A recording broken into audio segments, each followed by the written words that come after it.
अस्सलाम वालेकुम वरहमतुल्लाहि वबरकातुहू। तो मेरे मौजूद सामीन हज़रात, मैं हकीम सलामत इब्न शिफा चैनल की तरफ से आज आप दोस्तों की खिदमत में फिर हाजिर हूँ एक नए टॉपिक के साथ।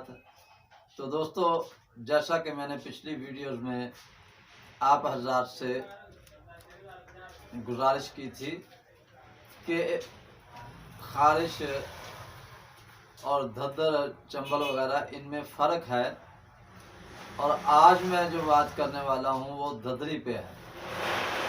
इसकी दो इकसाम होती हैं, एक खुश्क और एक तर।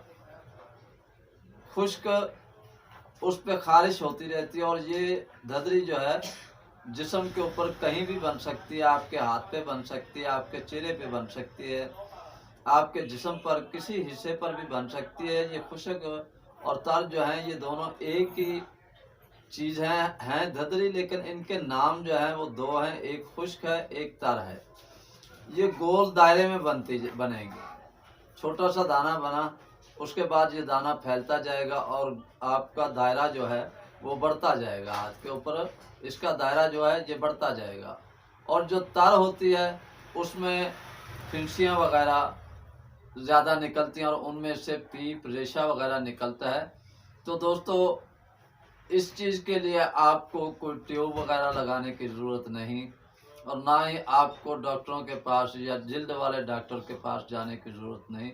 तो दोस्तों, आज मैं आपको जो नुस्खा बताऊंगा इंशाअल्लाह वो बेज़रर है और आसान है, सस्ता है। आप इसको जैसे आपको ये फ्री में है, और अब आप हज़रात इसको रोज़ाना ताज़ा बना के इस्तेमाल करें तो तब भी आपको सही है। अगर आप ताज़ा नहीं बना सकते तो आप इसको बनाकर फ्रीज़र में रख दें और आप अपने ज़ख़म पर इसको इस्तेमाल करते रहें। इंशाअल्लाह आपकी ये धद्दर से आगे चंबल बनती है। ये चंबल और धद्दर वगैरह इंशाअल्लाह अल्लाह ने चाहा तो ये ख़त्म हो जाएगी।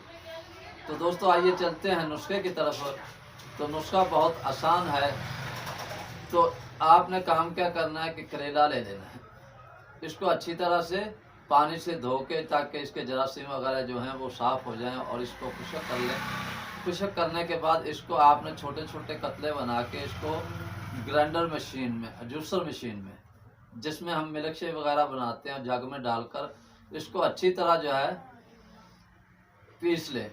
जब ये आपका महलूल बन जाएगा, इसको निकाल के इसमें आपने, अगर आपके जिस्म पर ज़्यादा है खारिश या ज़्यादा जगह इसने घेरी हुई है, जिस्म के किसी हिस्से पर है, तो आपने इसका महलूल जो है ना 2 चम्मच लेना, और तकरीबन आधा माशा इसमें आपने कपूर, खुला कपूर लेना है। कपूर टिक्की वाला नहीं लेना, वो इसमें मिला लेना है।